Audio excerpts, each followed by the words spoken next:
E aí pessoal, beleza? Vamos agora resolver mais um exercício aqui daqueles que vão para a playlist aí de exercícios resolvidos de termodinâmica. Vamos para esse exercício aqui agora.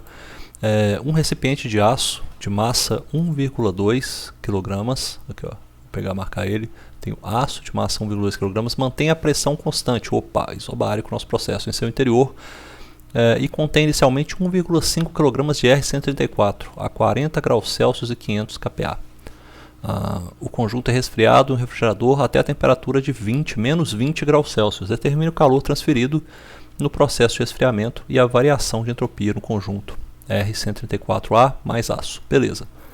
Como é que a gente vai resolver esse problema aí? A gente vai ter que começar esse tipo de problema, né? Quando coisas tendem assim, a um equilíbrio, vão variando a temperatura, e tem troca de calor e trabalho, etc. A gente vai sempre utilizar aqui a nossa equação da primeira lei da termodinâmica. Da primeira lei, vou botar isso aqui em preto. A gente vai utilizar a primeira lei da termodinâmica. Tá? Termodinâmica. Tá, vou só botar isso aqui, termodinâmica. A primeira lei da termodinâmica, a gente sabe que ela é a variação da energia interna é igual, deixa eu colocar, a variação da energia total, ela é igual à variação da energia interna mais a variação da energia cinética mais a variação da energia potencial, que ela é igual ao calor trocado menos o trabalho realizado. Bom, aqui nesse caso eu não tenho variação de energia cinética e nem de energia potencial, ou seja, a minha equação se resume simplesmente à variação da energia interna, que é igual ao calor trocado menos o trabalho realizado. Nesse caso eu tenho uma questão aí que está acontecendo. Eu tenho dois componentes, né? Eu tenho dois componentes, então vou ter que separar esses subsistemas, já que eu tenho um componente que é aço, a massa de aço, eu tenho a componente que é o R134. Então vou separar eles aqui, ó, vou separar dividindo este termo aqui em dois, ó. Vai ter dois termos aqui para ele. Então vamos escrever eles aqui, ó. Primeiramente eu vou ter a massa do aço multiplicado pela variação, né? O 2 menos o 1 do aço, tá? Então vou ter que ver essa propriedade, como que o aço varia essa energia interna aí de 2 para 1. E eu vou ter mais o R134, que ó, R134, que é a massa dele, né, que também está dada, multiplicada pela variação da energia interna, o 2 menos o 1 do R134A, beleza? Então vai ter essa variação aí dele também. Nesse caso, eu não posso negligenciar nem o calor, nem o trabalho por enquanto. Vamos pensar aqui que eu não estou jogando eles fora. Eu vou ter calor trocado, justamente o objetivo do problema é achar o calor trocado. E esse trabalho aqui, ó, eu estou falando que esse conjunto ele é resfriado, um refrigerador, até a temperatura de menos 20, enfim. Nessa região, vamos dar uma olhada ali, o que é esse R134 a 40 graus Celsius e 500 kPa. Vou olhar aqui no livro do Bornag-Sontag, vai estar lá embaixo. O R134 deve estar por aqui, ó, a 12, é isso mesmo. Ó, para essa temperatura, na verdade, vamos olhar para essa pressão de 400 kPa, que é 0,4, na verdade é 4 bar, né? 400 kPa é 4 bar, então é 0,4 megapascal, isso aqui, ó. Para essa temperatura, para essa pressão de 4 bar, a temperatura de saturação é 8,93. Se eu estou a 40 graus Celsius, eu estou na região de vapor superaquecido, ou seja, nessa região aqui, ó. O meu volume específico é esse daqui, tá vendo? Meu volume específico, olha lá, 0,05917. Eu vou até colocar essas informações aqui, ó, estado 1. Se eu olhar vou fazer uma linha aqui falando, ó, R134A, o estado 1 dele é definido pela sua pressão e temperatura, tá? Pressão 1 igual a 500 kPa. 500 kPa, na verdade é 500 kPa, né? Estou olhando errado. 500 kPa e são 40 graus Celsius, tá? Então são 500 kPa aqui, ó. Mas não vai dar diferença não. 500 kPa, tá vendo? 5 bar, a temperatura de saturação é 15 graus Celsius. Não mudou muito. Então para 40 graus Celsius eu ainda tenho essa informação aqui, ó. Meu volume específico, ele é simplesmente 0,04633. Então nesse caso que eu tenho essa 500 kPa de pressão, a temperatura 1 é igual a 40 graus Celsius. Para essa região, eu sei que ele é um vapor superaquecido. Eu vou definir aqui já o meu volume específico em 1, que é igual a 0,04633, 0,04633 metros cúbicos por quilograma, e também as informações que eu posso precisar, já que eu vou ter um volume, né, já que tem um volume e depois ele vai cair para menos 20 graus Celsius, se a pressão dele é constante, ele vai cair para uma temperatura abaixo dessa temperatura de saturação. Ou seja, vai ser comprimido, meu fluido vai ser comprimido, tem um processo de compressão em cima dele nessa refrigeração, então tem um trabalho sendo realizado. Então por esse trabalho, eu já vou sair, eu vou salvando alguns valores aqui que eu sei que eu vou precisar. Eu vou precisar da energia interna, com certeza, né? Vou precisar que ele está 40 graus Celsius, vou precisar da energia interna, que é 256,99. O H1 é igual a 256,99. H1 não, isso aqui é o U1. U1 é a energia interna. Tá? Energia interna, eu vou pegar também já a minha entalpia, tá? A minha entalpia 1, que é igual a 280,16, é a minha entalpia lá em cima, você pode ver aqui, ó, a entalpia, a terceira coluna, 280,16, 280,16, aqui eu tenho isso, as unidades são kJ por quilograma, kJ por quilograma. E eu vou pegar a entropia também, a entropia dele aqui eu vou pegar também, a entropia dele é 0,9918, beleza. 0,9918 kJ por quilograma Kelvin, beleza? Tá aí. Já peguei todo o meu estado 1, está definido. Agora eu vou pegar para o estado 2, aqui é o meu estado 1. E agora eu vou pegar o estado 2. Estado 2. Esse estado 2 eu tenho lá a mesma pressão. Vai ser mantida a pressão 1, ela é igual a 500 kPa.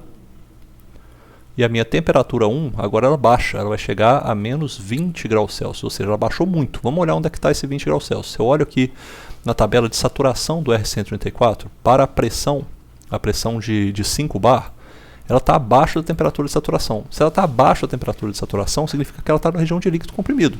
Se ela chegou aqui na região de líquido comprimido, então ela vai ser isso aqui, ó. Se ela chegou na região de líquido comprimido, o que a gente faz? Olha, que eu vou até desenhar aqui o que eu estou observando. Estou observando isso aqui, ó.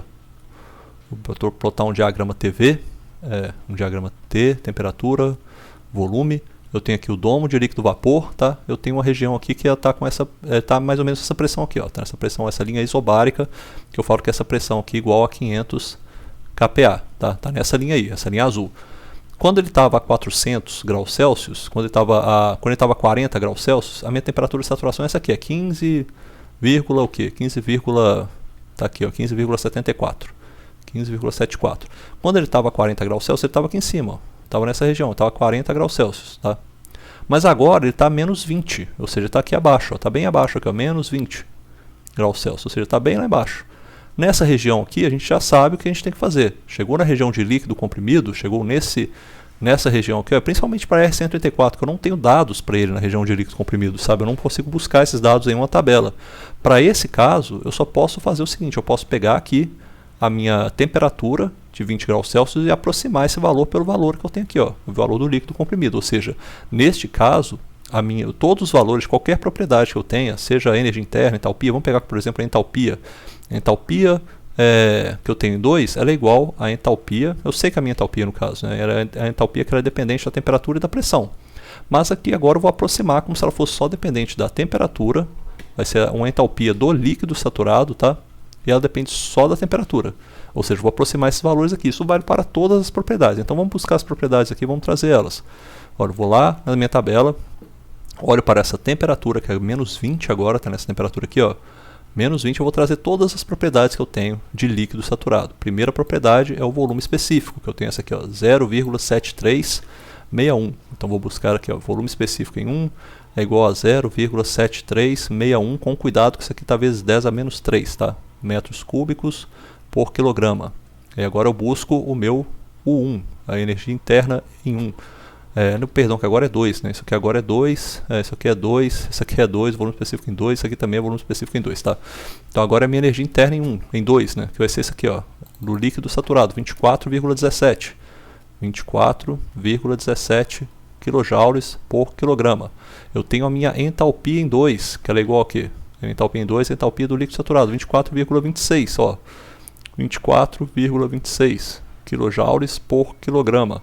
E eu tenho a minha entropia em 2, que a entropia em 2 ela é igual a, tá aqui também nessa linha, ó, tá na linha aqui de cima, tá, para menos 20 eu tenho essa aqui, que é 0,0996. 0,0996. Essa daqui é a minha entropia em kilojoules por quilograma Kelvin, beleza? Então eu tenho todos os meus estados estão definidos agora. Eu sei tudo aí do meu estado 1 e 2 para esse processo que eu tenho no R134, tá?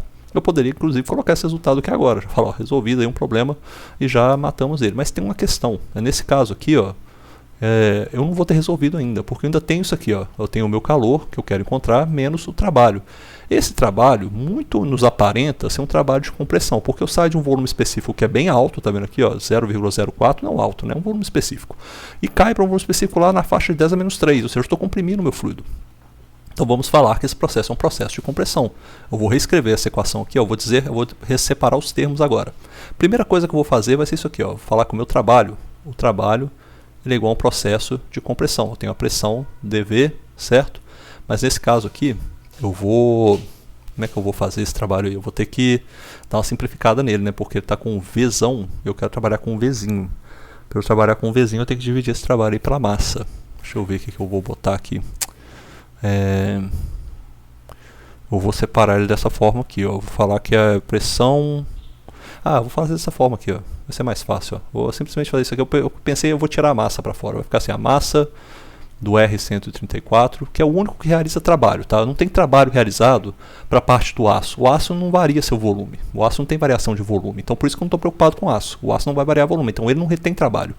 Mas o R134 vai ter trabalho. Então, o R134 ele vai estar relacionado aqui ao trabalho que é multiplicado pela pressão, tá? A pressão que é constante, é a integral de dV. Aqui nesse caso, o dVzinho, você viu que era o dVzão aqui, volume, agora virou dVzinho, de 1 até 2. E nesse caso aqui vai ficar o que? Trabalho igual a massa do R134 multiplicado pela pressão vezes a variação de volume. Volume em 2 menos o volume em 1. Só que quando eu pego esta formulação aqui e jogo nesta equação, eu vou juntar esses termos do MR134. Tá? Eu tenho o termo de MR134, a massa de R134 aqui embaixo e tem a massa de R134 lá em cima. Então vai ficar dessa forma aqui. Ó. Primeiramente eu tenho a minha massa do aço, tá? A massa do aço multiplicado. E vamos falar uma coisa aqui, vamos resolver uma coisa do aço também, tá? Vamos resolver uma coisa aqui pro aço também. Vou falar do aço aqui já. Ó. O aço é uma substância incompressível. Uma substância incompressível. Ele ser uma substância incompressível faz o quê? Com que a sua energia interna seja dependente só da temperatura e por esse fato o calor específico ele é igual a dU sobre dt. Então a gente pode escrever essa variação de U aqui, integrar dos dois lados, né, separar as variáveis, vai virar a variação de U é igual ao calor específico vezes o ΔT, beleza? Vira isso daí. Então eu posso substituir essa informação aqui dentro. Isso aqui vai virar o quê? O calor específico do aço, multiplicado pela temperatura final em 2 menos a temperatura em 1. Ou seja, já substituí essa primeira parte aqui da equação. Ó. Já está substituída. Ó. Essa daqui. Está substituída já, está meio resolvida já. Tá? Essa parte já está meio resolvida. Essa parte aqui agora eu vou juntar com o trabalho, porque o trabalho está definido aqui embaixo. Está definido aqui embaixo dessa forma. Então vai ficar dessa forma aqui. Ó, mais o MR134. Eu vou juntar dessa forma. Vai virar o 2 menos o 1 mais... Aqui vai virar mais mesmo, né? O trabalho estava negativo, aí passa para o lado de lá, vira positivo, mais a pressão vezes V2 menos V1. Nesse caso, a gente pode substituir isso aqui, é um processo a pressão constante, a gente pode substituir isso aqui por quê? Pela entalpia, tá? Isso aqui é a mesma coisa que eu falar da variação da entalpia, falar que é H2 menos H1. Eu teria um termo, nesse caso, que eu teria talvez que me preocupar um pouquinho com essa variação de pressão, mas não tem variação de pressão nesse caso, durante o processo a variação de pressão é a mesma, então tudo aí seria só essa variação, não tem variação de pressão, porque a pressão é constante, então só substituir pela entalpia. E nisso daqui vai ficar o quê? Ou seja, eu sumi com o termo de calor e agora ficou só igual ao sumir com o termo de trabalho, perdão, o trabalho foi incorporado aqui, ó, o trabalho, que é essa função aqui, foi incorporado dentro desse termo que agora virou tudo em função da entalpia, e agora eu surjo com essa equação aqui, que é a equação final, que eu tenho que resolver.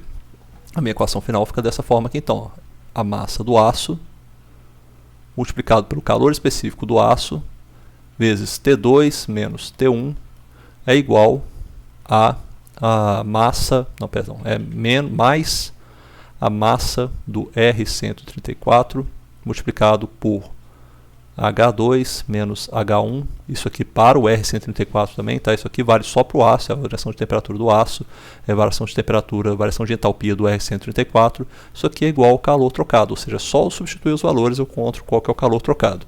E nesse caso eu vou substituir, então, vamos fazer essa substituição, mas eu vou fazer a substituição diretamente já no Python, tá? Vou fazer isso aqui, ó. R134, cadê? Ó, tá aqui, achei. Beleza. Vamos lá. Eu tenho a massa do aço. A minha massa do aço que foi dada, ela é 1,2. Então é 1,2 multiplicada pelo calor específico. Olha, eu não vou nem olhar na tabela. Vocês podem ver depois, mas é que eu acabei de olhar o calor específico do aço para resolver outro problema. Eu sei que é 0,46, tá? 0,46. Então, multiplicado pela variação de temperaturas. Olha, minha temperatura final, olha qual? Temperatura final do aço, temperatura final desse processo todo, né? O processo todo vai ser resfriado, é menos 20. E isso menos a temperatura inicial, menos 40. É isso aí mesmo, ela terminou em menos 20 e menos 40 que é a temperatura inicial. Como é graus Celsius, não precisa se preocupar. A variação de temperatura é a mesma coisa em graus Celsius ou em Kelvin. Se eu fizesse isso aí em graus Celsius ou em Kelvin, ia dar o mesmo resultado, não tem problema nenhum, tá? E isso daqui vai ser o quê? Agora, essa aí foi a primeira parte, a parte ali do aço. Mais a massa do R134, que é 1,5, também foi falado ali no começo, multiplicado. E eu tenho que encontrar essas entalpias. Entalpias foram os valores dados aí do problema, tá? A entalpia que eu tenho aqui para o R134, ela começa com, deixa eu ver se eu acho aqui, ela termina com o valor, cadê o valor da entalpia em 2 aqui, ó, 24,26. É isso aqui mesmo? Deixa eu ver, 24,26. Deixa eu só voltar lá e conferir na minha tabela, tá? Se é isso aqui mesmo, vou ter que achar. Cadê? A tabela aqui, ó, só para conferir mesmo, ó. R134, eu quero a menos 20 graus Celsius, tá? Estou olhando a menos 20 graus Celsius, eu vou olhar aqui na frente qual que é a entalpia. A entalpia é 24,26 para um líquido saturado, tá? Então essa é a entalpia que eu tenho, 24,6 para um líquido saturado a 500 kPa. Não tem o kPa, já não é importante mais para mim, eu estou aproximando lá pela região do líquido saturado. Então é isso aqui, 24,26 a menos 20 graus Celsius. Tá, e se eu olhar lá a entalpia para o processo onde ele começou, que é essa aqui, ó, começou em 5 bar, começou em 5 bar, 40 graus Celsius, a entalpia é essa aqui, ó, 280,16, tá? Então a gente sabe isso aí também, é 280,16 a entalpia que ele começou esse processo. Então vamos lá, vai ser aqui, vou colocar esses valores agora. Cadê? Aí, beleza, ó, vai ser a minha entalpia que ele termina, a entalpia em 2, que é 24,26, menos a entalpia que ele começou, que está ali em cima, 280,16. Tá? Então essa daí é a variação de entalpia que ele tem nesse processo. E essa variação de entalpia do R134 é dada aqui, ó. Ou seja, teve essa troca de calor aí, ó, menos 416,97. Foi a troca de calor que a gente conseguiu calcular nesse processo aí, tá? Então foi calor perdido justamente por isso que ele resfriou, né? Tá explicado aí, resfriou por causa disso, ó. Então, substituindo os valores, o Q é igual a menos 416,97, menos 416,97. A gente pode fazer a análise das unidades, tá? Mas não tem questão aí, tudo está aqui no sistema internacional, a massa tem quilogramas, o calor específico do aço é quilojoules por quilograma Kelvin, a temperatura é Kelvin, então tudo aqui está cortado certinho, aqui também na massa vai ser quilogramas, a entalpia é quilojoules por quilograma, então não tem, assim, não tem necessidade, sabe, de fazer isso. A gente pode até fazer, assim, mas não tem necessidade. Isso aqui vai dar no final, vai dar em quilojoules, tá? Essa é a unidade que vai dar em quilo. Fazer um K menorzinho, porque o K do quilojoule é menor, né? Kilojoule, isso aí, vai dar em quilojoule. Não tem necessidade de eu fazer essa análise de unidades aqui não. Se tiverem dúvidas, podem fazer depois e descobrir que dá em quilojoules mesmo. Tá? Então foi isso aqui, perdido 416 quilojoules. Bom, agora a gente tem que descobrir nessa segunda etapa qual que é a entropia que todo mundo gerou junto. Bom, eu vou ter então fazer isso aqui, ó. A variação de entropia, vou escrever aqui agora, a variação da propriedade de entropia, ela é igual à massa de cada um desses, né, multiplicado pela variação da entropia. Só que eu vou ter que fazer para cada um, porque são vários pedaços. Então vou ter que fazer o pedaço do aço, que é a massa do aço, vezes essa variação de entropia, S2 menos S1 para o aço, mais a massa do R134, vezes a variação de entropia, S2 menos S1 para o R134. Isso aqui, ó, vai ser o meu resultado. E nesse caso aqui, eu vou ter o quê? O valor, a variação de... Eu sei, na verdade, tem duas coisas, né? Esses valores aqui, ó, são valores de tabela. A gente até buscou eles já. São valores tabelados para o R134A. Tá? Mas essa variação aqui, ó, ela não é de tabela, não. Isso aqui é a variação de entropia para uma substância incompressível. E a variação de entropia para uma substância incompressível, a gente sabe que é isso aqui, a variação de entropia. No caso, entropia, nessa forma aqui, entropia é uma propriedade intensiva, ela é igual ao calor específico do aço multiplicado pelo ln, logaritmo neperiano de T2 sobre T1. Tá? Então é só colocar essas formulações aqui lá dentro. Eu vou fazer essa revelação aqui pra gente. Primeiramente eu vou colocar isso aqui, ó, massa do aço. Massa do aço é igual massa do aço é 1.5, né? 1.5 é 1.2, né? É 1.2, deixa eu ver aqui. Massa do aço é 1.2, isso. 1.2 multiplicado pelo calor específico do aço, que é 0.48, que eu já falei para vocês. Eu acho que eu escrevi foi errado lá em cima, né? Eu achei 0.46, não, é 0.48. Então eu vou só corrigir essa equação aqui depois, ó. 0.46. Eu achei foi 48, né, na outra lá. A minha equação aqui em cima, mostrando aqui no Python, quando eu fiz os exercícios anteriores, ó, 0.48 que eu tinha achado. Ah, então dá esse resultado aí, ó, 418.41. Eu vou corrigir aqui, viu, gente? Não vou deixar passar, não. 418. Cadê? Ó, 418.41, não é? Vou deixar passar esse errinho aí de acompanhamento, não. 418.41. 418.41, tá? É isso aí que é o resultado final do calor trocado. Eu vou agora fazer isso aqui novamente, então vai 1.2 kg de aço. Agora é a parte da entropia mesmo. Agora que eu já corrigi o meu erro lá de cima, multiplicado por 0.48 multiplicado pelo logaritmo neperiano de temperatura em 2. A temperatura em 2 dele é justamente a temperatura que ele termina lá, né? A temperatura que ele termina resfriada, que é menos 20 graus Celsius. Isso aqui é igual a 253 dividido pela temperatura inicial, que é 40 graus Celsius, que é então 273 mais 40, que é 313 graus Celsius, mais a massa do R134, que é 1.5, multiplicado por essa variação de entropia. Eu tenho que pegar as variações de entropia ali, o S2 é igual a 0.0996 menos o S1, que é igual a 0.9918, beleza? Vou só conferir se é isso aqui mesmo, ó, nessa região, vou olhar lá nos dados da tabela, ó, 0.9918, pressão de 5 bar, temperatura de 40 graus Celsius, e lá em cima eu tenho, para temperatura de menos 20 graus Celsius, eu tenho essa informação aqui, ó, que a minha entropia de líquido saturado é 0.0996. Então, estou com os valores corretos, só resolver. Ó, minha variação de entropia é menos 1,4609. Vamos botar aqui, ó, variação de entropia, 16, botar aqui dessa forma, variação de entropia, a variação de entropia com propriedade extensiva, tá? Aqui, no caso, é a entropia mesmo, aqui, ó, variação de entropia com propriedade extensiva, porque a gente está considerando a massa no nosso cálculo, tá vendo? Tem a massa sendo considerada aí. É menos 1,4609. Menos 1,4609 quilojoules por Kelvin. Por que eu sei essa unidade aí? É só fazer a análise aqui, ó. Eu tenho a massa multiplicado pela entropia. A entropia não é quilojoules por quilograma Kelvin? Então vou cortar o quilograma de baixo para virar quilojoules por Kelvin. A unidade que dá essa daí no final, isso resolve a nossa questão, beleza? Valeu, pessoal, até mais.